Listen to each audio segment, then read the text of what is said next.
Welcome to optimistic studies. आज हम देखने जा रहे हैं इकॉनमी के एमसीक्यूज़। टॉप 10 एमसीक्यूज़ हम देखेंगे जो आपकी सभी परीक्षाओं में, जैसे कि चाहे वो यूपीएससी हो, पीएससी हो, एसएससी हो, रेलवे हो, क्योंकि इन सभी में इकॉनमी का सेक्शन होता है। आपका बैंकिंग एग्ज़ाम है, बैंकिंग एग्ज़ाम में तो मोस्ट इम्पॉर्टेंट टॉपिक हो जाता है इकॉनमी से रिलेटेड क्वेश्चन। तो सभी एग्ज़ाम में ये एमसीक्यू आपको हेल्पफुल होंगे, ठीक है। और ये जो एमसीक्यू है ये पहले एग्ज़ाम में पूछे जा चुके हैं, इस तरह के ये एमसीक्यूज़ हैं, ठीक है। तो आइए सेशन स्टार्ट करते हैं। सबसे पहले फर्स्ट क्वेश्चन है, to prevent recurrence of scams in Indian capital market, the government of India has assigned regulatory powers to। किसको दिया गया है? SEBI, RBI, SBI, ICICI bank, ठीक है।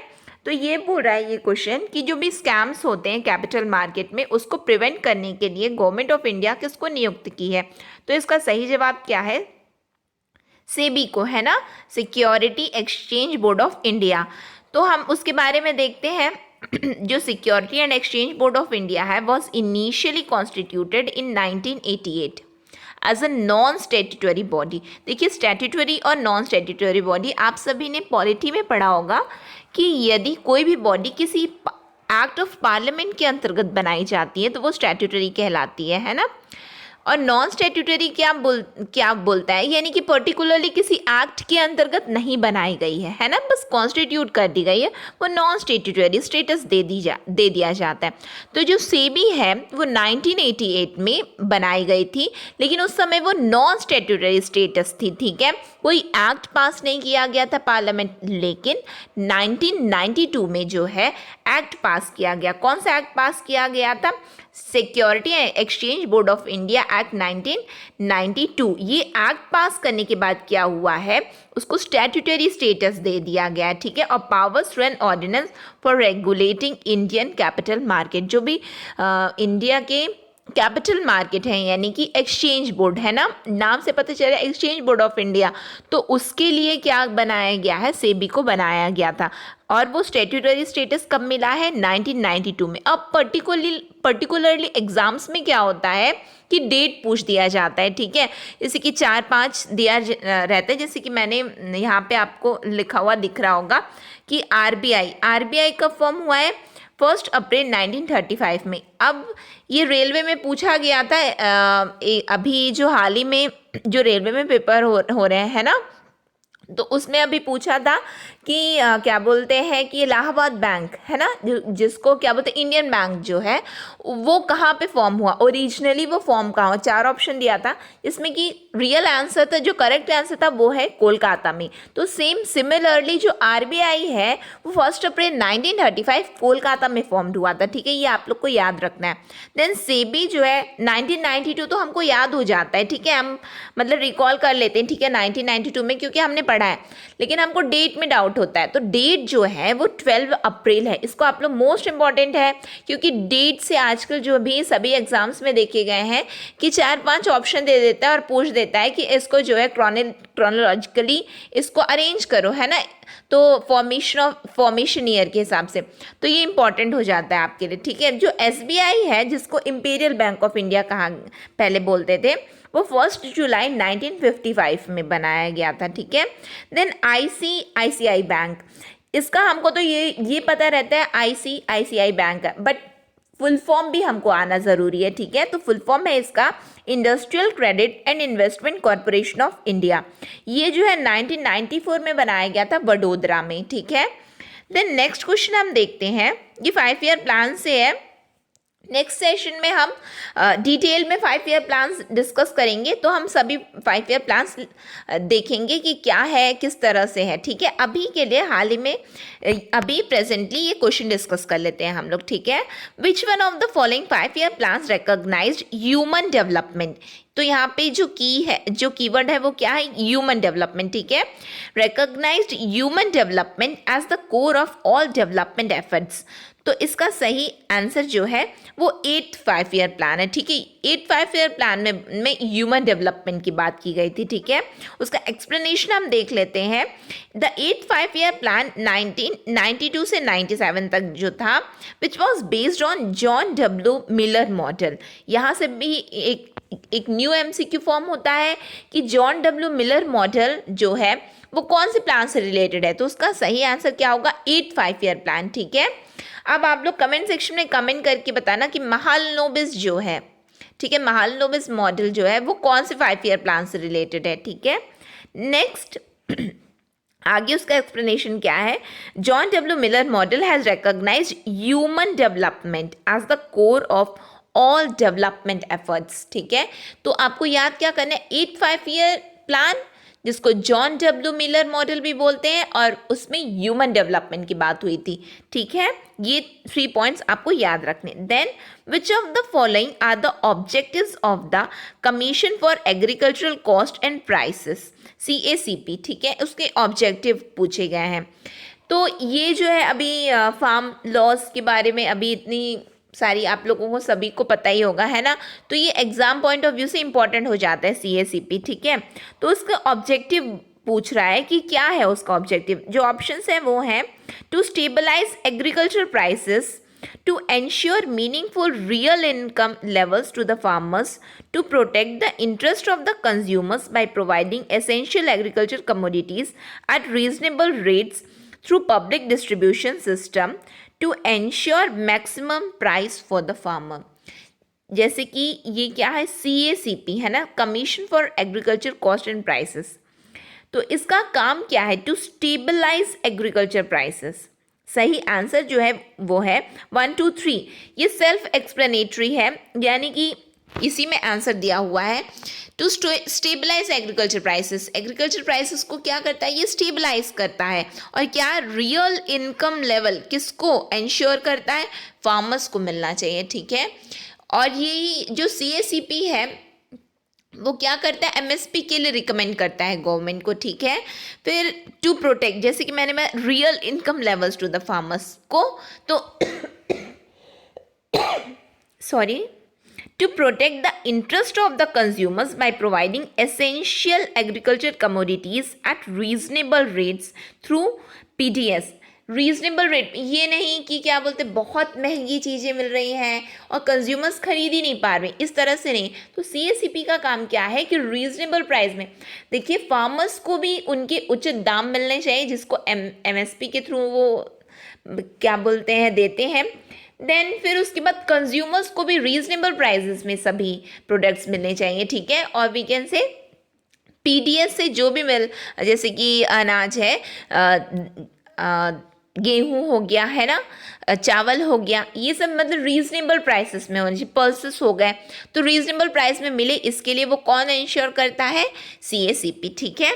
नेक्स्ट है, हम देखते हैं which of the following are among the non plan expenditures of the government of India. देखिए एक्सपेंडिचर जो होती है गवर्नमेंट की वो टू टाइप्स होती हैं। एक प्लान्ड एक्सपेंडिचर होता है और एक नॉन प्लान्ड एक्सपेंडिचर होता है, ठीक है।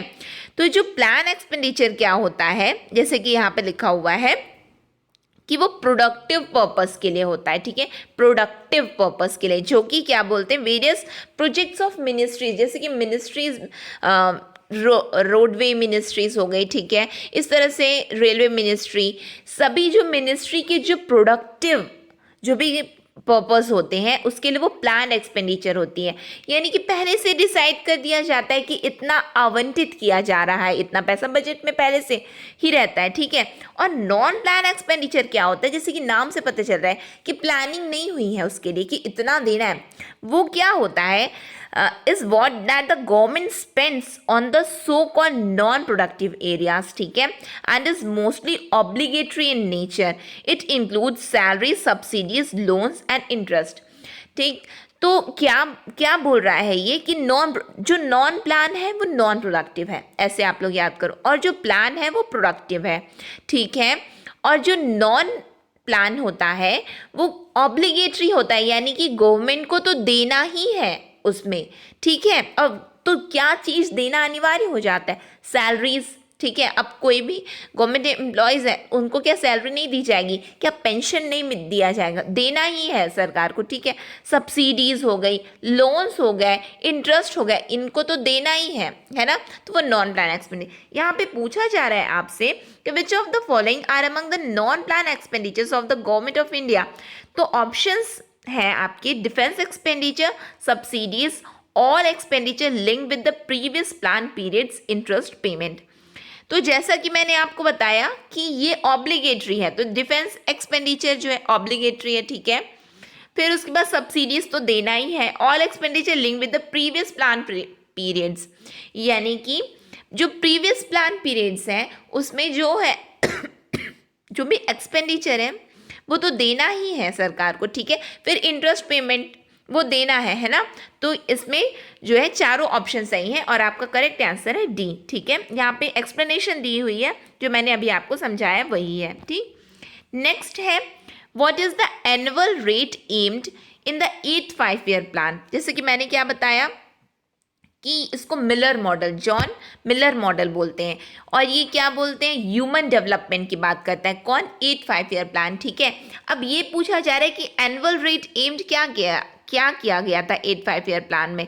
तो इसका आंसर क्या है कि the annual growth rate target of the 8th 5-year plan was 5.6% and achieved average growth rate was 6.68%। यानी कि इसमें जो है अचीवमेंट जो है सरकार की, जो उन्होंने अचीव किया है वो ज़्यादा थी, लेकिन उनका जो टारगेट था, यहाँ पे क्या बोल रहे, एम्ड एट, यानी कि वो टारगेट कितना किए थे, वो 5.6 का किए थे, लेकिन उनकी अचीवमेंट कितनी हुई, 6.6 की, ठीक है। देन कॉरपोरेशन टैक्स के बारे में पूछा गया था। कॉरपोरेशन टैक्स डिफरेंट ऑप्शंस है, is levied and appropriated by the states, is levied by the union and collected and appropriated by the states, is levied by the union and shared by the union and the states, is levied by the union and belongs to it exclusively। यहाँ पे जो बोला जा रहा है option के हिसाब से कि देखिए टैक्स ऐसे होते हैं कि मान लीजिए यदि राज्य सरकार उसको कलेक्ट करती है तो वो क्या बोलते हैं, केंद्र सरकार को भी देने पड़ते हैं। इस तरह से होते हैं कोई टैक्स। कोई टैक्स ऐसे होते हैं कि केंद्र सरकार लेवी करती है, फिर उसके बाद राज्य सरकार को भी देना पड़ता है, जैसे है ना। जैसे कि आप सभी जान रहे होंगे, जैसे IGST हो गया, CGST हो गया, इस तरह से देना पड़ता है, ठीक है। तो ये सब टैक्स जाने से पहले आप ये जानिए कि डायरेक्ट टैक्स और इनडायरेक्ट टैक्स क्या होता है, ठीक है। तो डायरेक्ट टैक्स जैसे कि नाम से पता चल रहा है, are paid directly by the individual और entity by to the central और स्टेट गवर्नमेंट, यानी कि इंडिविजुअल्स को जिस पे लगाया जा रहा है वही पटाएंगे, डायरेक्ट टैक्स है, ठीक है। बट इनडायरेक्ट टैक्स क्या होता है, are paid by one individual और entity to the government and subsequently the tax burden is passed on to a different entity और इंडिविजुअल, ठीक है। यानी कि क्या इनडायरेक्ट टैक्स है, लगाया किसी पे जा रहा है और पटा कोई और रहा है, इस तरह से है ना। मतलब सिंपल बोलचाल की भाषा में यदि आपको कोई कॉन्सेप्ट समझना है तो आपको पूरी क्लियरिटी होनी चाहिए माइंड में कि किस तरह से हो रहा है काम, ठीक है। तो इनडायरेक्ट टैक्स जैसे कि क्या, are paid to by one individual, ठीक है, and subsequently the tax burden is passed on to a different entity और इंडिविजुअल। तो जो डायरेक्ट टैक्स होता है वो क्या होता है, इनकम टैक्स हो गया, डायरेक्टली पेड करना है, ठीक है। कॉरपोरेशन टैक्स हो गया जो कि कंपनीज पे करती हैं। फिर कैपिटल गेन्स टैक्स हो गया, कैपिटल गेन्स टैक्स भी कंपनीज पेड करती हैं, ठीक है। Then profession tax, property tax, road tax, stamp duty, ठीक है। ये सब क्या है, जिस पे लेवी हुआ है, यानी कि जिस पे है ये बर्डन जो है किस पे, इंडिविजुअल्स पे पड़ता है, ठीक है। यानी कि डायरेक्टली जिस पे है वही पटाएगा और कोई नहीं पटाएगा, ठीक है। इस तरह से डायरेक्ट टैक्स होते हैं। लेकिन जो इनडायरेक्ट टैक्स है जैसे कि मैंने बताया GST, ठीक है, then VAT, value added tax, then custom duty, excise duty, securities transaction tax, dividend distribution tax, sales tax, ठीक है। यदि आपको टैक्स में डिटेल वीडियो चाहिए तो आप कमेंट सेक्शन में कमेंट करके बता सकते हैं, तो मैं नेक्स्ट वीडियो जो लाऊंगी आपके लिए टैक्स के लिए ला देंगे हम, ठीक है। देन तो यहाँ से आपको क्या पता चला कि कॉरपोरेशन टैक्स जो क्या है, डायरेक्ट टैक्स है। तो जब डायरेक्ट टैक्स है तो वो क्या होगा, देखिए, are paid directly by the individual to the government, ठीक है, डायरेक्टली पे करता है।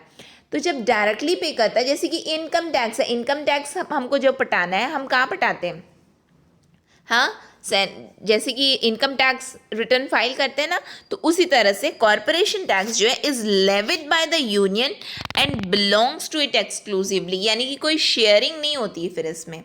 समझ में आ रहा है? कॉरपोरेशन टैक्स में यही है, यही पूछा गया है आपसे। Then which of the following constitute the world bank, ये इंपॉर्टेंट है क्योंकि अक्सर एग्जाम में चाहे वो यूपीएससी हो चाहे पीएससी हो, है ना, तो इसमें ये मोस्टली ये क्वेश्चंस इस तरह से पूछे ही जाते हैं। तो international bank for reconstruction and development constitute क्या कर रहा है, ये बोल रहा है, ठीक है।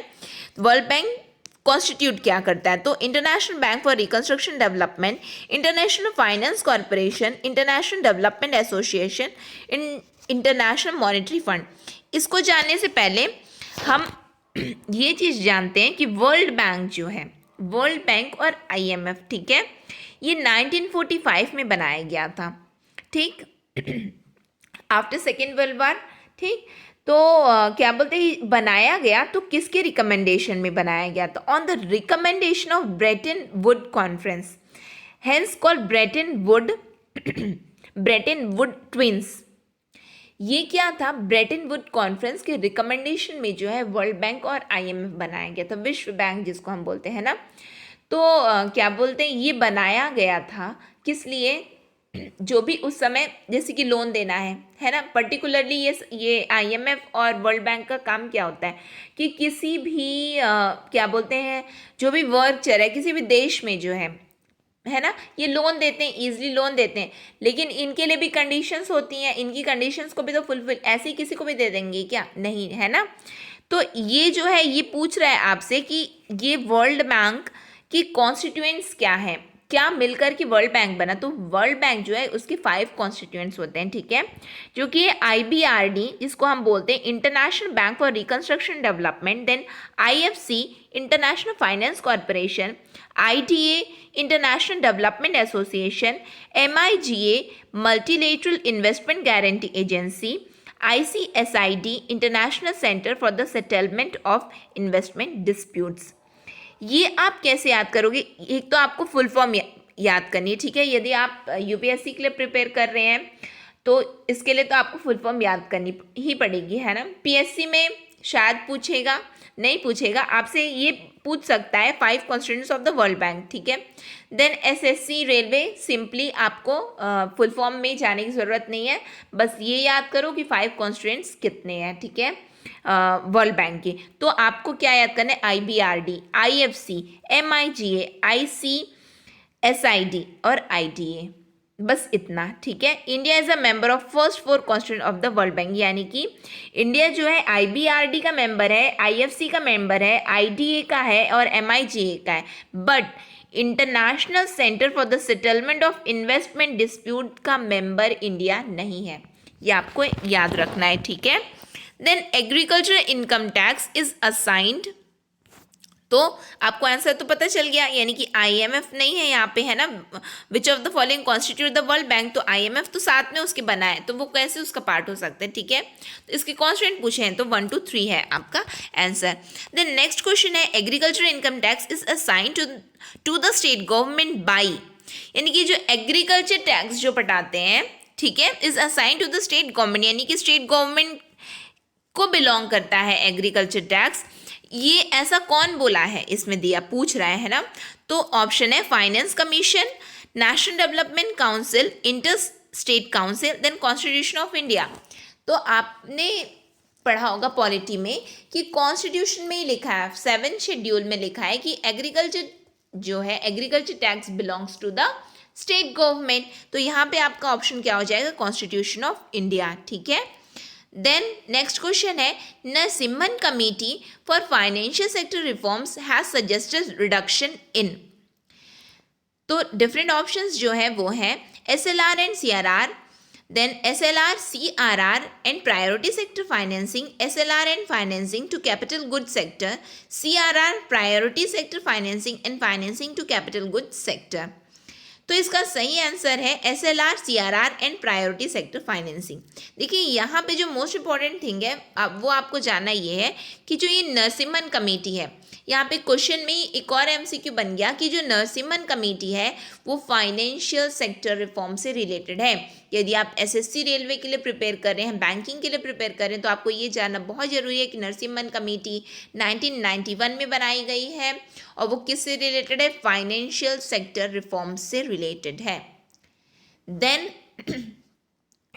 आपको ये जानना है कि उसकी रिकमेंडेशंस क्या थी, है ना। रिकमेंडेशंस तो वेरियस थी, बट मोस्टली क्या है, it has suggested reduction in किसमें?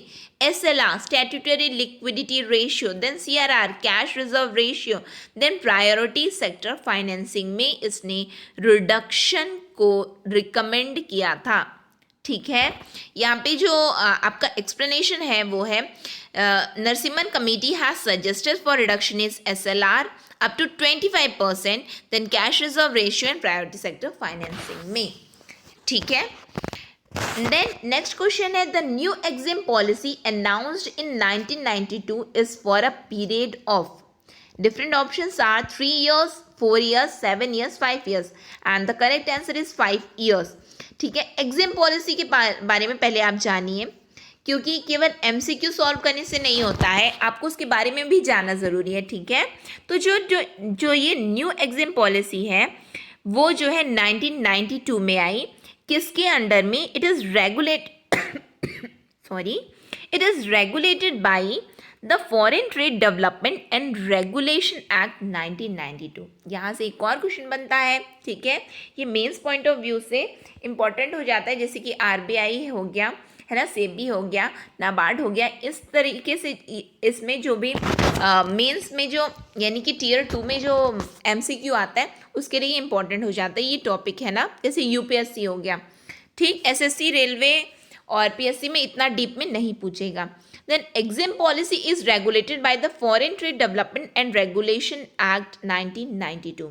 Then its main objectives are is to provide the development and regulation of foreign trade by facilitating imports into and augmenting exports from India। आपको जो याद करना है वो क्या है?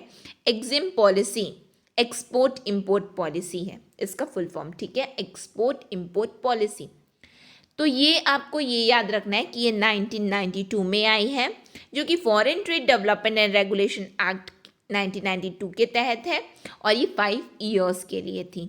ठीक है, देन नेक्स्ट क्वेश्चन है industrial finance, consider the following. Industrial finance corporation of India, industrial credit and investment corporation of India, जैसे कि मैंने बताया ICICI, यहीं पे देखो इम्पॉर्टेंट है। अब हमको नहीं पता है कि ICICI का फुल फॉर्म क्या है, तो हमको ये चीज़ को याद रखना है ना।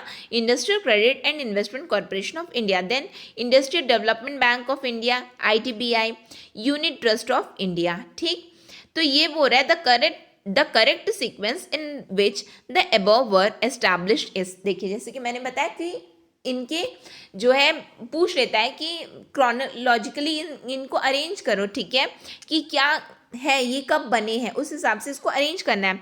तो देखिए, जो वैसे तो ऑप्शन जो है डिफरेंट ऑप्शंस है, करेक्ट आंसर है 1 2 3 4। ठीक, यानी कि अब हम देखते हैं कब कौन सी बनी। तो जो IFCI है वो 1948 में आई। देन ICICI जैसे कि मैंने बताया था 1955 वडोदरा में। देन ITBI जुलाई 1964 में। देन UTI फरवरी 1964 में। यदि आप PSC UPSC और चाहे किसी भी एग्जाम के लिए प्रिपेयर कर रहे होंगे तो इस तरह के क्वेश्चन बहुत इंपॉर्टेंट हो जाते हैं, क्योंकि पूछा गया भी है और पूछा जाता है उनके फॉर्मेशन ईयर से। तो ये चीज़ को आपको याद रखना है। ठीक है, यहाँ पे हमारा टॉप 10 MCQ इकोनॉमी का कंप्लीट हुआ। इसकी फ्री PDF आप हमारे ऑप्टिमिस्टिक स्टडीज़ के टेलीग्राम चैनल, जिसकी लिंक डिस्क्रिप्शन बॉक्स में है, वहाँ जा कर के आप डाउनलोड कर सकते हैं। यदि आपकी कोई भी क्वेरीज़ हैं तो आप कमेंट सेक्शन में कमेंट कर सकते हैं। यदि आपको और भी वीडियोस चाहिए या किसी भी टॉपिक से रिलेटेड, वो भी आप कमेंट सेक्शन में कमेंट कर सकते हैं, तो हम वो वैसा ही वीडियो आपकी डिमांड के हिसाब से लेकर के आएंगे।